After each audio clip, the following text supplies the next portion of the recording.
मणिपुर मेरी जन्मभूमि है और आज मणिपुर जल रहा है और मणिपुर की जनता इस सदन से अपेक्षा करती है कि कोई ठोस चर्चा हो और उनको समाधान मिले। और जिस तरह की बयानबाजी हो रही है इससे मणिपुर की जनता के ऊपर में और चोट पहुंच रही है।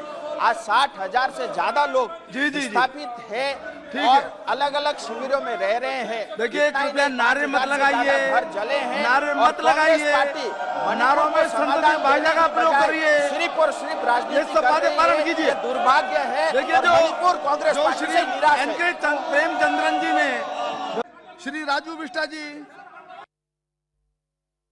धन्यवाद सर, आपने बहुत ही महत्वपूर्ण विधेयक पे बोलने के लिए मुझे मौका दिया।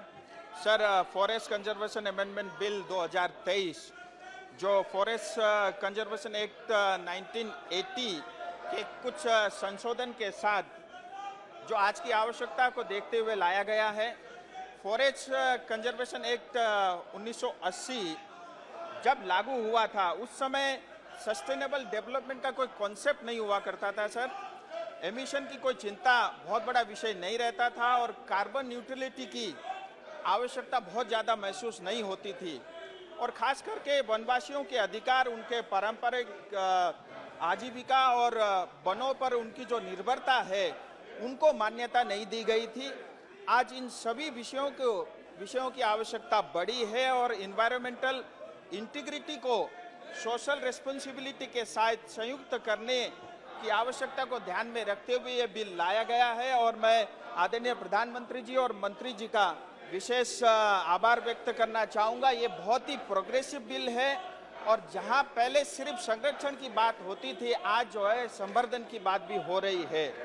सर, बिल जो है जेपीसी में भेजा गया था और आपकी नेतृत्व में 31 सदस्य वहाँ पे मौजूद रहे और बहुत अध्ययन के बाद सभी स्टेक होल्डर के साथ मीटिंग करने के बाद और विशेष करके जो बॉर्डर के स्टेट्स है, हिली स्टेट्स है, नॉर्थ ईस्ट के स्टेट्स है और डेवलपमेंट एजेंसी, गवर्नमेंट बॉडीज़ के इनपुट लेने के बाद और उन सभी सुझावों को इसमें शामिल करने के बाद ये बिल प्रस्तुत किया गया है। और कुल मिलाकर के सभी तरह के अगर कमेंट्स और इनपुट देखें तो 1309 के आसपास जो है कमेंट्स हम सबको मिले थे। सर, फ्यूचर जनरेशन के बारे में भी चिंता करना ये बहुत आवश्यक है और हमें ये भी ध्यान में रखना होगा कि विकास के साथ साथ संतुलन बनाना सीखना होगा और इस बिल में उसका भी प्रावधान है। और इतना ही नहीं सर कि फॉरेस्ट में हजारों जो है फॉरेस्ट बेस्ड कम्युनिटी है, इनका जीवन और आजीविका वनों पर ही निर्भर है और फॉरेस्ट बेस्ड जो कम्युनिटी है उनको पहचानने और उनकी रक्षा करने की अति आवश्यकता है और संरक्षण प्रयासों के बिना वो पीढ़ियां जो है प्रकृति के साथ इससे पहले भी साथ रही है और ट्रेडिशनल फॉरेस्ट कम्युनिटी ने वनों की जो इकोलॉजिकल इंटीग्रिटी है उसको आज तक कायम रखा है। ये शायद पहली बार है जब फॉरेस्ट कम्युनिटी के अधिकारों को बहुत स्पष्ट स्पेसिफिक रूप से जो है परिभाषित इस बिल में किया गया है। इतना ही नहीं सर, जब ग्लोबल वार्मिंग की बात चल रही है उसके साथ करेंट इन्वायरमेंटल रियलिटीज को देखते हुए एमिशन को कम करना जरूरत है और एमिशन से जो उत्पन्न खतरे हैं उसको कम करना अति आवश्यक है। केंद्र सरकार ने 2070 तक नेट जीरो एमिशन का राष्ट्रीय लक्ष्य की कल्पना की है और उसके लिए जंगलों की कार्बन सिंक कैपेबिलिटी को बढ़ाना होगा और नेट जीरो एमिशन के इस लक्ष्य को पूरा करने के लिए हमें 2030 तक अतिरिक्त 2.53 billion tonne of carbon dioxide के बराबर जो है कार्बन सिंक विकसित करने की आवश्यकता पड़ेगी। देश भर में 1/3 से ज़्यादा लैंड एरिया को फॉरेस्ट और ट्री से कवर करना होगा। कार्बन सिंक का विकास ट्रेडिशनल फॉरेस्ट तक ही सीमित नहीं रहे, इसके लिए जो है प्राइवेट पार्टी को भी कार्बन सिंक के रूप में कार्य करने की अपनी भूमि पर वो वन उगा सके, इसके लिए भी प्रोत्साहित किया गया है और गैर वन भूमि को वृक्षारोपण से भर दिया जाए, इसके लिए भी इस बिल में प्रावधान किया गया है। ये बिल देश के ओवरऑल फॉरेस्ट को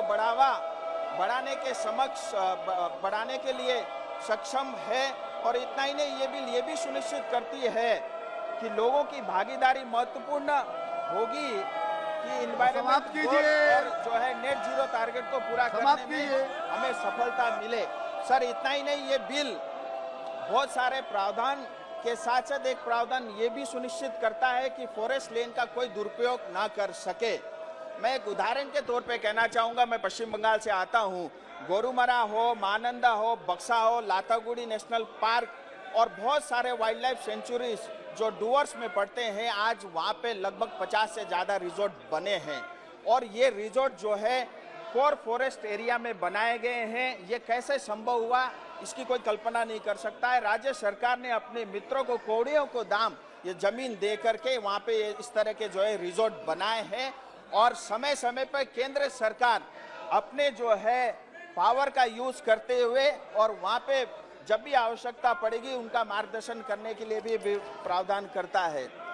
सर बिल राष्ट्रीय महत्वपूर्ण की जो परियोजना है, खास करके विशेष करके एलएसी हो, बॉर्डर एरिया के विकास कार्य में तेजी लाने के लिए हमें मदद करेगी। डिफेंस रिलेटेड समाप्त कीजिए या रेल लाइन हो या पब्लिक रोड हो, नेशनल सिक्योरिटी के कार्य करने में भी हमें ये बिल मदद देगी। सर मैं यही समाप्त करता हूँ इस बिल को और मैं सभी से निवेदन करता हूँ कि सहमति के साथ ये बिल पारित हो। सर मैं बस 1 मिनट और लूँगा।